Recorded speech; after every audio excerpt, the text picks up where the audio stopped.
Lampiran Surat Edaran Mahkamah Agung Nomor 4 Tahun 2016 atau SEMA Nomor 4 Tahun 2016 yang menyatakan pada intinya instansi yang memiliki kewenangan konstitusional untuk menyatakan ada tidaknya kerugian keuangan negara adalah Badan Pemeriksa Keuangan.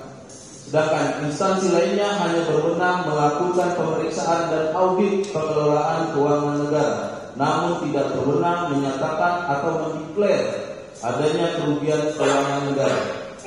Bahwa seseorang tidak dapat ditetapkan sebagai tersangka tindak pidana korupsi tanpa didahului dengan hasil audit investigatif dan perhitungan kerugian keuangan negara oleh auditor negara.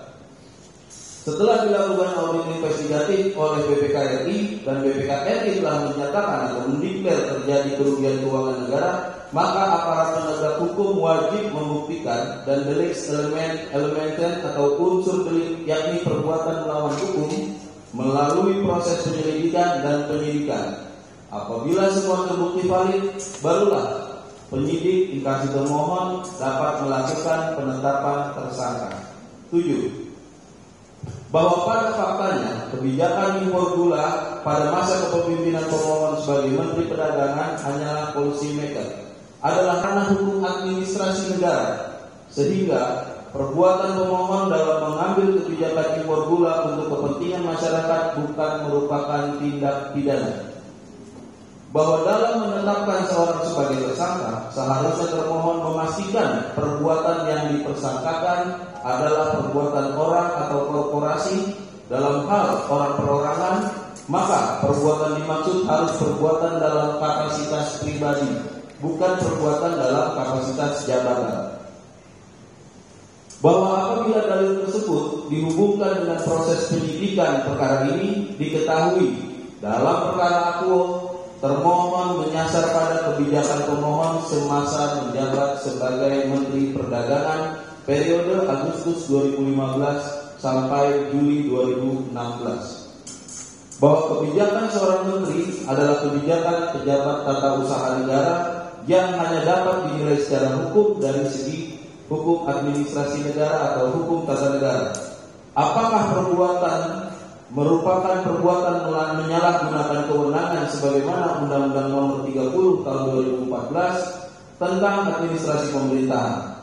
Dalam hal ini, pemohon sebagai tersangka adalah tidak sah karena kebijakan izin impor merupakan ranah hukum administrasi negara dan bukan domain hukum pidana. Selain itu, pada faktanya selama menjabat sebagai Menteri Perdagangan, pemohon tidak pernah mendapat teguran dari Presiden yang menjabat saat itu.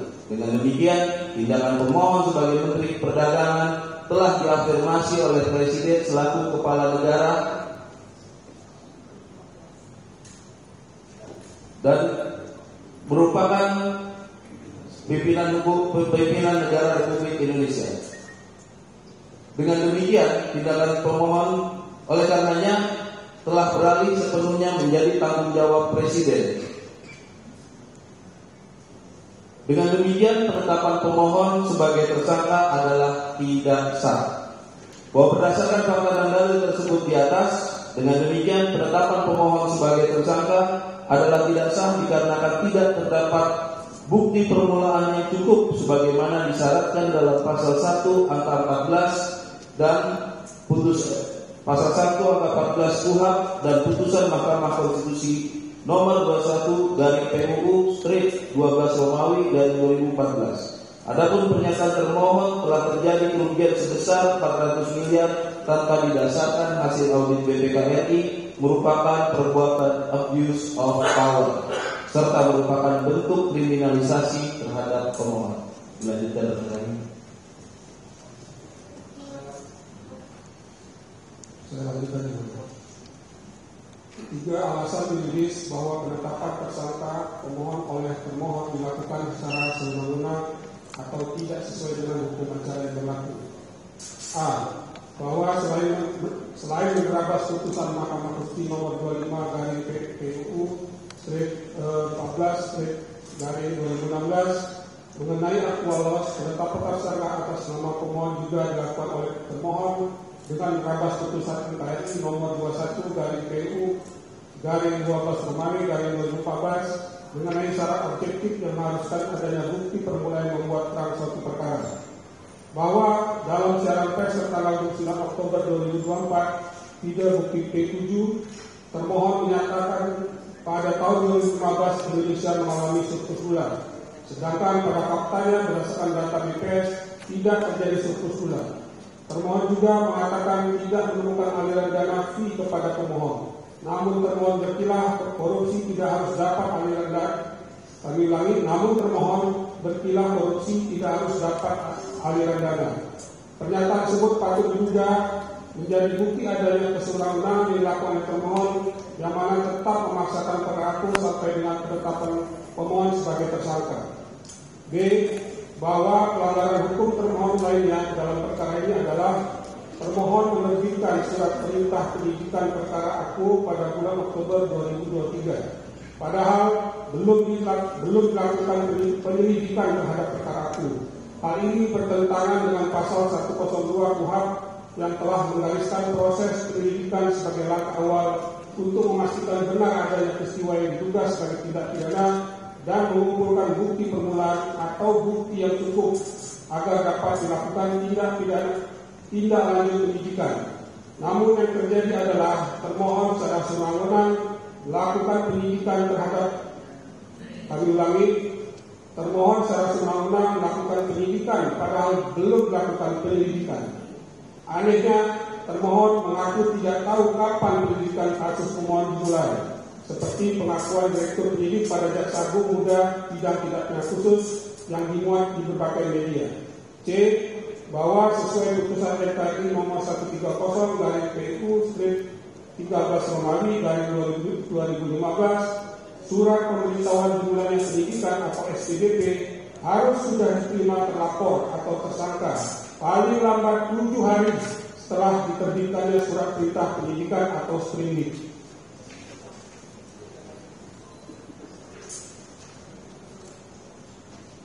Bahwa penyidikan perkara aku didasarkan pada surat perintah penyidikan nomor P/P-2/SD-2/10/2024 tertanggal 3 Oktober 2023 atau sprindik 3 Oktober 2023. Namun pada faktanya pemohon baru menerima pemberitahuan tentang sprindik 3 Oktober 2003 melalui surat pemberitahuan penyidikan perkara tindak pidana korupsi nomor R316-R-2/FD-2/10/2024 tertanggal 29 Oktober 2024 atau kami sebut dengan SPDP 29 Oktober 2024 atau bukti P15. Berdasarkan fakta tersebut di atas, pemberitahuan SPDP 29 Oktober 2004 tersebut telah melebihi 7 hari setelah diterbitkan sprindik 3 Oktober 2003 atau 1 tahun lebih.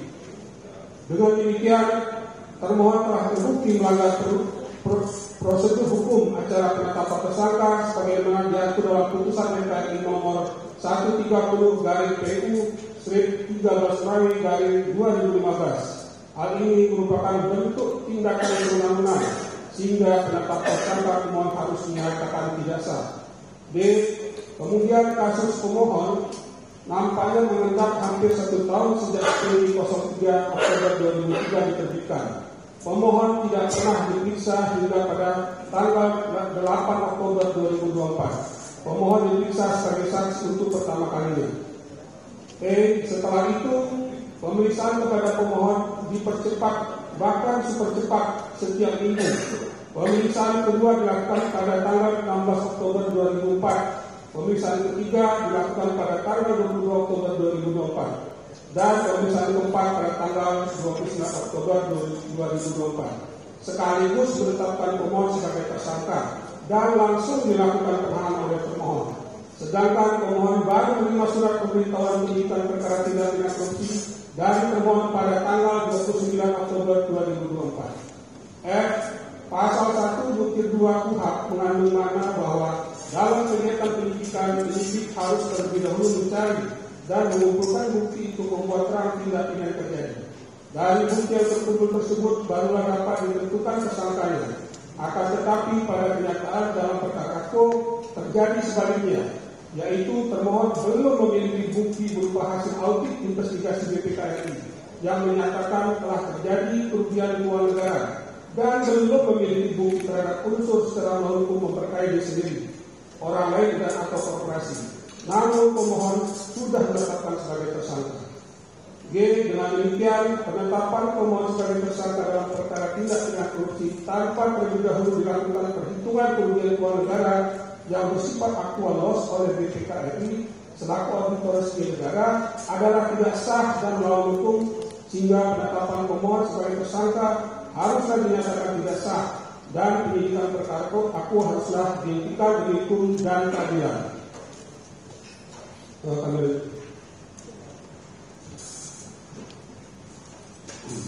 Empat, pemohon sudah tidak menjabat sebagai Menteri Perdagangan sejak tanggal 27 Juli 2016, sehingga Menteri Perdagangan lain harus diperiksa dalam perkara ini. A. Bahwa dari surat penetapan pemohon sebagai tersangka diketahui objek penyidikan perkara aku adalah dugaan tindak pidana korupsi dalam kegiatan importasi gula di Kementerian Perdagangan yang terjadi pada tahun 2015 sampai dengan tahun 2023. Bahwa pada faktanya pemohon dilantik dan menjabat sebagai Menteri Perdagangan sejak tanggal 12 Agustus tahun 2015 sampai dengan 27 Juli tahun 2016, di mana Menteri Perdagangan sebelum pemohon adalah Rahmat Gobel yang menjabat sejak 27 Oktober 2014 sampai dengan 12 Agustus 2015. Sedangkan setelah pemohon, Presiden ke-7 Bapak Joko Widodo telah melantik Menteri Perdagangan lainnya, yaitu 1. Rahmat Gobel untuk periode 2014-2015, Enggar Tiasto Yultika dari tahun 2016 sampai dengan 2019, Agus Suparmanto dari tahun 2019 sampai dengan tahun 2020, Muhammad Lutfi dari 2020 sampai dengan 2022, dan Zulkifli Hasan dari 2022 sampai dengan 2024. Bahwa dihubungkan dengan objek penyidikan dalam surat penetapan pemohon sebagai tersangka, yaitu dugaan tindak pidana korupsi dalam kegiatan importasi gula di Kementerian Perdagangan yang terjadi selama tahun 2015 sampai dengan tahun 2023, maka sudah seharusnya pemohon juga melakukan pemeriksaan terhadap 5 Menteri Perdagangan lainnya yang menjabat sebelum dan setelah pemohon, sebelum dilakukannya penetapan tersangka kepada pemohon. Namun pada faktanya sampai dengan saat ini termohon belum melakukan pemeriksaan terhadap Menteri Perdagangan lainnya, bahkan sudah membuat pernyataan di media tidak akan melakukan pemeriksaan terhadap Menteri Perdagangan lain. B. Bahwa dengan tidak adanya pemeriksaan yang dilakukan termohon terhadap 5 lainnya, hal ini telah membuktikan adanya tindakan sewenang-wenang dan upaya kriminalisasi terhadap pemohon, di mana seharusnya dalam perkara aku termohon juga memeriksa perdagangan lainnya yang menjabat selama tahun 2015 sampai dengan 2023 sesuai dengan tempus dari perkara aku. Dengan demikian, penetapan pemohon sebagai tersangka adalah tidak sah.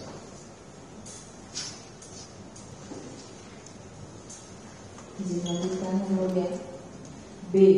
Penahanan pemohon tidak didasarkan pada alasan yang sah menurut hukum, tidak memenuhi syarat objektif dan subjektif penahanan, bahwa pemohon ditetapkan ditahan oleh pemohon setelah ditetapkan sebagai tersangka pada hari yang sama, bahwa pertimbangan termohon dalam surat perintah penahanan adalah pertimbangan yang tidak sah berdasarkan hukum, karena tidak ada alasan objektif bahwa pemohon diduga keras melakukan tindak pidana dan tidak ada kondisi yang menimbulkan kekhawatiran akan melarikan diri atau akan merusak atau menghilangkan barang bukti dan mengulangi tindak pidana. Apabila dihubungkan dengan penjelasan sebelumnya mengenai tidak adanya bukti permulaan yang menjadi dasar termohon menetapkan pemohon sebagai tersangka, dengan demikian syarat objektif penahanan berupa diduga keras melakukan tindak pidana berdasarkan bukti yang cukup tidak terpenuhi dan tindakan termohon melakukan penahanan terhadap pemohon merupakan abuse of power serta tindakan kriminalisasi atas diri pemohon. Oleh karena itu, sudah seharusnya hakim yang memeriksa dan mengadili permohonan akuo menyatakan tidak sah penahanan pemohon dan pemohon demi hukum harus dibebaskan dari tahanan. 4. Bahwa pertimbangan dalam surat perintah penahanan adalah pertimbangan yang tidak berdasarkan hukum karena tidak ada alasan subjektif yang menimbulkan kekhawatiran bahwa pemohon akan melarikan diri, merusak atau menghilangkan barang bukti dan atau mengulangi tindak pidana. Bahwa pada faktanya pemohon selalu kooperatif memenuhi surat panggilan termohon untuk menghadap guna didengar keterangannya baik sebagai saksi atau tersangka dalam perkara tindak pidana yang dipersangkakan. Selain itu, pertimbangan tersebut sama sekali tidak menyebutkan adanya nuzah fil khair, yaitu suatu keadaan yang melandasi kekhawatiran tersebut atau alasan yang merupakan dasar menurut keperluan, sehingga pertimbangan tersebut tidak sejalan dengan ketentuan pasal 21 ayat 1 KUHP. 5. Bahwa meskipun kekhawatiran tersebut di atas merupakan hak subjektif dari penyidik, akan tetapi subjektif itu harus masuk akal, yaitu harus berdasarkan suatu keadaan konkret yang dijadikan sebagai alasan kekhawatiran itu. Berdasarkan uraian fakta dan dalil sebagaimana telah kami sampaikan, maka telah terbukti bahwa penahanan pemohon tidak memenuhi syarat objektif dan tidak memenuhi syarat subjektif penahanan sebagaimana diatur dalam pasal 21 ayat 1 KUHP. Perbuatan termohon tersebut telah senyatanya merugikan kepentingan hukum pemohon. Dengan demikian, sudah seharusnya demi hukum, hakim yang memeriksa dan mengadili permohonan akuo menyatakan tidak sah penahanan pemohon yang dilakukan pemohon berdasarkan surat perintah penahanan tersebut di atas, serta sudah seharusnya hakim yang memeriksa dan mengadili permohonan akuo memerintahkan termohon untuk membebaskan pemohon dari tahanan seketika setelah putusan pra-peradilan dibacakan.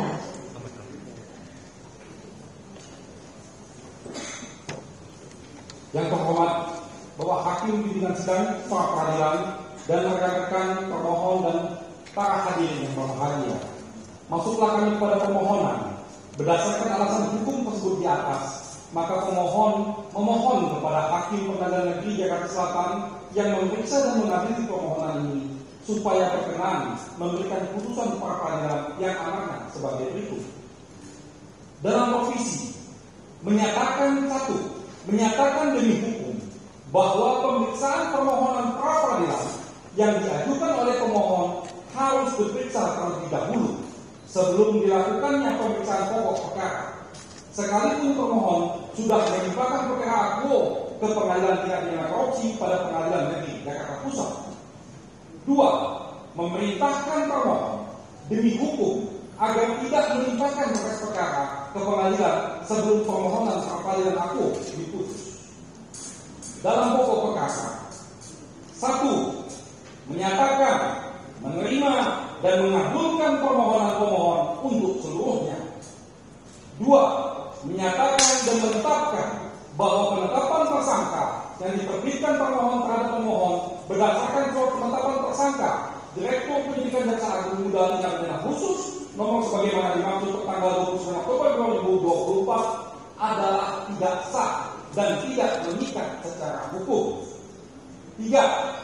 Menyatakan dan menetapkan bahwa penahanan yang dilakukan oleh termohon terhadap pemohon berdasarkan surat perintah penahanan Direktur Penyidikan Jaksa Agung Muda Tindak Pidana Khusus nomor sebagaimana dimaksud tertanggal 29 Oktober 2024 adalah tidak sah dan tidak mengikat secara hukum. 4. Memerintahkan kepada termohon untuk menghentikan penyidikan terhadap pemohon dalam perkara aku. 5. Menetapkan dan memerintahkan kepada termohon untuk membebaskan pemohon atas nama Thomas Dikasih Lembong dari tahanan seketika setelah putusan ini diucapkan. 6. Menyatakan segala keputusan atau penetapan yang diterbitkan lebih lanjut oleh termohon yang berkaitan dengan penetapan tersangka atas diri pemohon adalah tidak sah dan tidak mengikat secara hukum.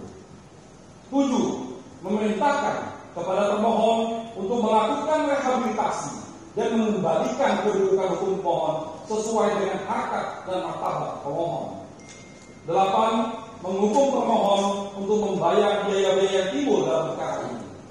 Apabila hakim yang terhormat pimpinan sidang peradilan yang memeriksa dan mengadili permohonan aku berpendapat lain, mohon putusan seadil-adilnya. Aku terima kasih, yang hormat.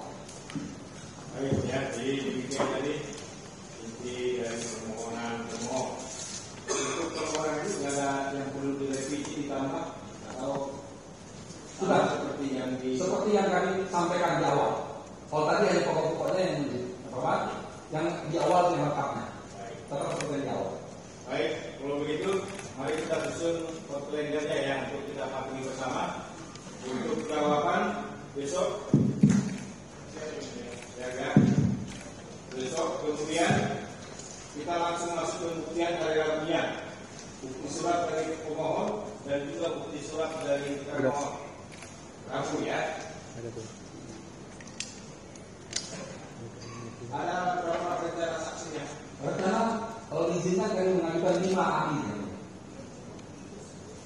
dan 1 aplikasi ada surat keterangan. Kalau diizinkan setelah pemeriksaan bukti-bukti yang ada beberapa ahli mungkin bisa kami ajukan supaya menghemat waktu. Jadi begini, jadi hari Rabu kan juga tidak banyak sidang yang lain, gitu ya. Jadi ini kita susun sedemikian rupa. Jadi nanti itu hari Kamis itu kita berikan full 1 hari itu bukti atau ahli atau saksi dari pihak pemohon, demikian juga dari termohonnya hari Kamisnya. Itu ya. Sedangkan itu hari Jumatnya kita masuk kesimpulan, baru kita putus ke hari Selasanya. Bukan Senin. 2 hari ya, hari Senin.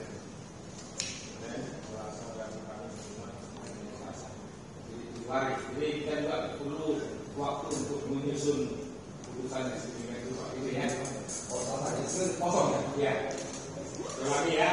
Jadi untuk jawaban ini kita sidang besok, kalau bisa pagi juga ya, seperti begini ya. Kemudian untuk pembuktian surat dari pemohon maupun termohon kita hari Rabu. Kemudian untuk saksi ataupun ahli dari pemohon maupun termohonnya, ada saksi dari atau ahli dari termohon? Kami ada ahli 4 orang yang mulia.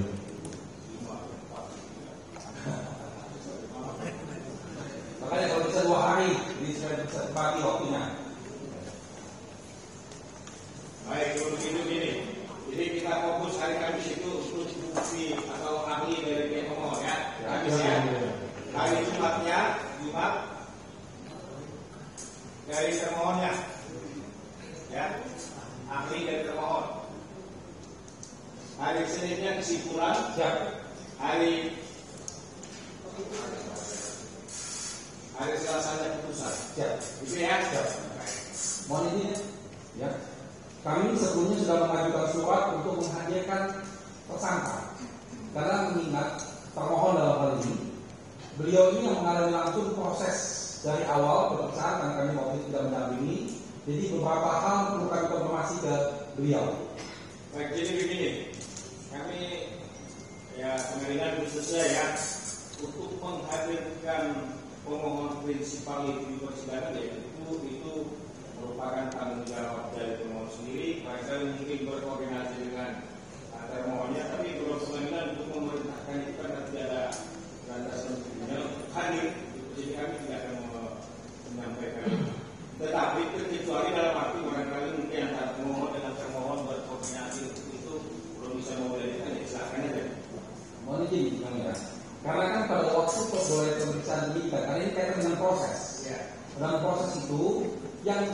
mengetahui langsung peristiwa itu, banyak kami dalilkan tadi, itu adalah pemohon prinsipal. Jadi kami sangat membutuhkan keterangannya di persidangan ini. Makanya kita kan yang kita pakai ini untuk masalah. Betul. Ya, jadi karena kepentingan dari prinsipal sendiri kedua itu kepada kuasa hukum. Jadi kami bekerja dalam kapasitas yang harus memberitakan kuasa. Kalau mau berkoordinasi dengan pihak kejaksaan atau dari termohon untuk bisa dialihkan, ya silakanlah antara kedua instansi lah. Karena nanti dalam persidangan pas pemeriksaan saksi dan bukti, ini perlu juga keterangan dari si pemohon prinsipal. Jadi itu makanya kita kan lebih yang kita ini sekarang ini kan formal semua. Betul, betul. Ya, formal semua. Jadi kalau memang dari pihak pemohon menginginkan